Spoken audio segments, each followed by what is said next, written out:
Now, Jurassic Toys is not a retro toy shop of the type that I often frequent, but I came across it in Retford actually about a year ago now, and today I returned, and it's very much as it was. It's still in business, which is a good thing for an independent toy store, but it is a modern toys kind of toy store.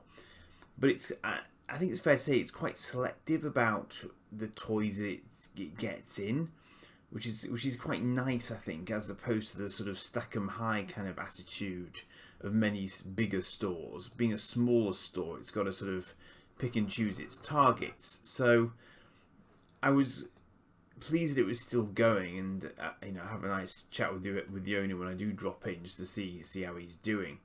And I think there's been some sort of local trouble. I didn't hear this directly. I heard it indirectly whilst I was in the store.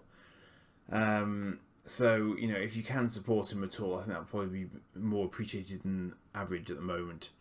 But as you can see, we know he's got some outdoorsy toys. He's got some Nerf guns and Fortnite guns and all that sort of good stuff to start off with. But from a lot of sort of smaller brands you might not have heard of, there's this company called WoW here that he stocks. Good old Paw Patrol, of course, that have been merchandised to the back teeth. Quite traditional stuff as well. You can see there's he goes quite young as well here.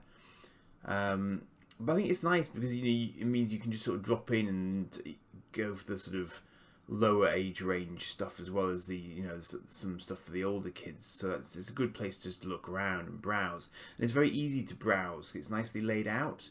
So you got some Play-Doh stuff. They got these guys here, which are the Squishmallows or Squishmallows possibly. They look Japanese to me. They look like Japanese characters, but I don't know what the background to that particular make is. Various sort of baby dolls here, Cry Babies, Polly Pocket apparently is still a thing. So all obviously I'm not that familiar with these particular brands, but the Barbies are there as well, of course. Hot Wheels represented. He's quite a fan, as you might guess from the Jurassic Toys logo on the shop. Jurassic Park is very much his thing, but we've got some Pokemon there as well, so we've got to catch them all as well, of course. Funko Pop's also making an appearance. I smiled when I saw the Indiana Jones ones. I don't collect them at all, but for some reason the Indiana Jones ones did make me chuckle to myself. Rainbow dolls, I think I've seen those before. And again, sort of Tomies, I think they're called Toomies. For the younger kids again, but little sort of Batman and Robins going on there as well, and LeMay's stuff, which it takes me a long way back to when my son was a lot littler. But there are some familiar names to me here. I think we've got some more Nerf guns here for those who like their toys a little bit shootier than average. It's not something my son really got into, the Nerf things, thankfully. I'm sure the dog's grateful as well. Here we've got Wild Planet handmade animals of various descriptions. These are nice as well. I mean, I just like the fact that there's quite a variety in here of different stuff, which I think is nice to see. So soft toys and we'll come back to that shelf there, but sort of makeup things and bath bomb things. A few Lego sets. Although interestingly, he told me that he couldn't get a sort of a supply from Lego. They didn't want to deal with small stores apparently, which I thought was a bit disappointing. But I suppose they're a very large company.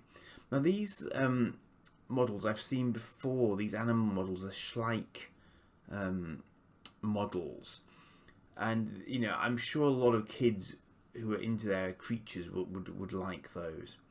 Here we've got the sort of Marvel shelves here. So there's Avengers jigsaws, Marvel Legends figures here as well. Various from the current wave or the previous wave perhaps now of Marvel films.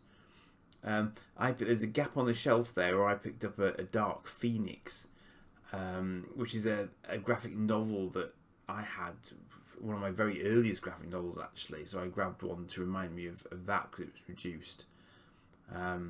It's a Claremont graphic novel. This I thought was rather cool, really big. And now I can't remember what the name of the hammer is. It's the replacement for Mjolnir, basically. It's the axe rather than the hammer, obviously. So I've got a few more DC bits and bobs here. You can see the Jurassic Park stuff here as well. Though interestingly, also on these shelves is a Playmobil range, which immediately made me think of Dino Riders from days gone by. So I just thought, they're called Dino Rise, and it's it just made me think that everything old is new again.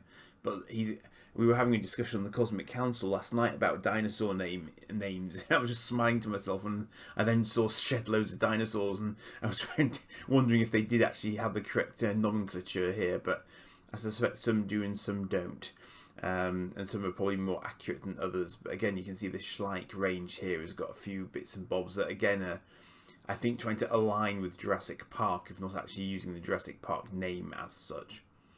So, but that one on the top there, that Playmobil one, was definitely a very techie dinosaur and was really bang on Dino Riders. Also a few Stranger Things figures and some Warhammer there as well, as you can see.